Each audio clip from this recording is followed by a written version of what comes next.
This is The Goodness of Creation and the Fall of Mankind by Nicholas Pabros. Okay, so first, for the biblical creator for New Testament, I decided to pick the character Paul the Apostle. At first, Paul was actually a persecutor of the Christians. In Acts 9, we hear the story of how he was transformed and encountering Jesus on the road to Damascus. This movement completely changed his life. He went from opposing the faith to becoming one of its strongest defenders.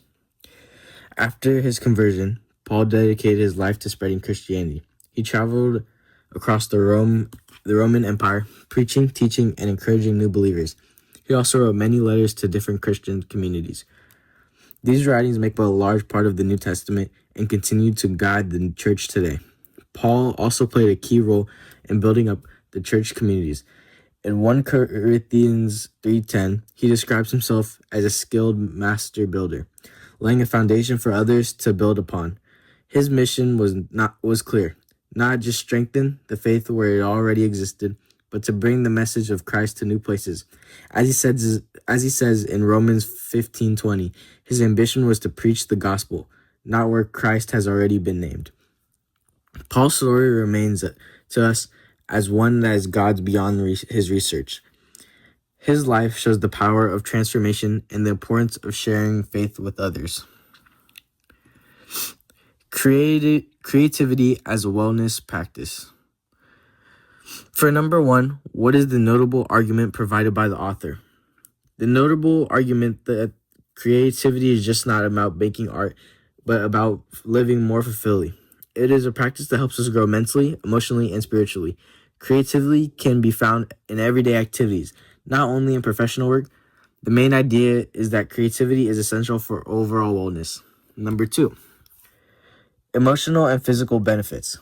Being creative helps reduce stress and gives us healthy ways to express emotions.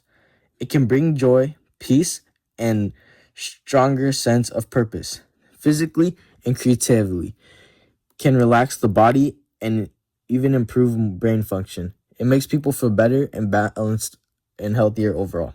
Number 3, how am I creative? One way that I'm creative is by making YouTube videos on my computer and camera. For example, when I record all the footage of me and my friends going out for events, I'm able to edit everything and I'll be able to post it on my YouTube. My friends keep me motivated in this work because they give me ideas on what I should post. For my greatest creation, I would say it would be my YouTube channel, where I post my vlogs. To me, this isn't just about uploading random videos, it's about something that I've built from the ground up. Every vlog takes time, effort, and creativity. I have to plan what I'm going to want to share, or record it, edit it, and decide how to present it so meaningfully. That process itself is creation, taking small pieces of my life and shaping them into other pieces that I could share with others. Each video becomes a little part of me that I put out into the world. What I love is that it's just not me talking to a camera, it's about me creating a connection with the viewer. Someone watching my vlog can laugh with me, relate to me, or even feel encouraged by seeing what they're not alone in their own experiences. That powerful because creation is only by making physical things. It's about making something that impacts people. My channel has become a place where I can express myself and let others know what's going on in my journey. Another part of why I consider it my greatest creation is because it helps me grow. Each new video builds on the last, and over time has turned into something bigger than just one vlog. It's like a timeline of my life, showing my thoughts, experiences, and growth along the way. I think that's what makes it so special. It's alive and always changing me. In the bigger picture, my YouTube channel is just more than content. It's a way of creating a digital space where people can connect, be entertained, and maybe even inspirement. And that, to me, is what makes it my greatest creation. For the fall of mankind, number 1, I'd pick Cain.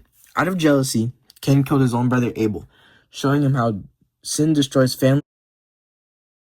In Genesis 4:8 says, Cain rose up against his own brother Abel and killed him. Secondly, I picked King Solomon.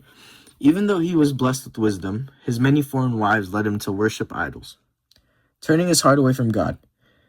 And Kings 11:6 tells us, "So Solomon did evil in the eyes of the Lord. He did not follow the Lord completely, as David his father had done." Finally, I picked Peter. Out of fear, Peter denied knowing Jesus 3 times on the night of the crucifixion. In Matthew 26:74 says, "Then he began to call the curses, and he swore to them, 'I don't know the man.' Immediately a rooster crowed."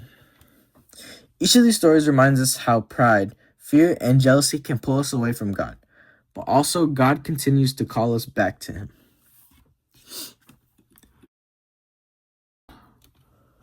When I think about my greatest downfall, the first thing that came to mind was the time me and my friend had almost gotten kicked out of school.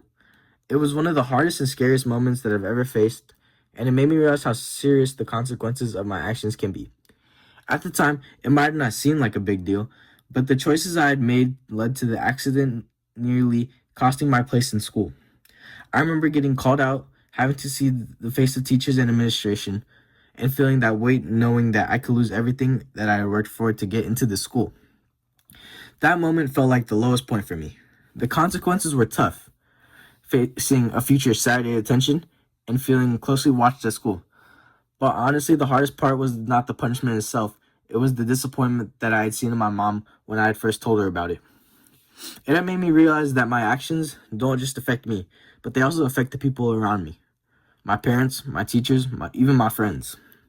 In that moment, I saw how close I'd came to throwing my opportunities away that so many people would love to have. But even though it was my greatest downfall, I could also now see how it's turning a point in my life. Being so close to getting kicked out of school had forced me to step back and think about what I could really have done in my life and what kind of person I would want to be. It taught me responsibility and reminded me that every day choices matter, even the smallest ones.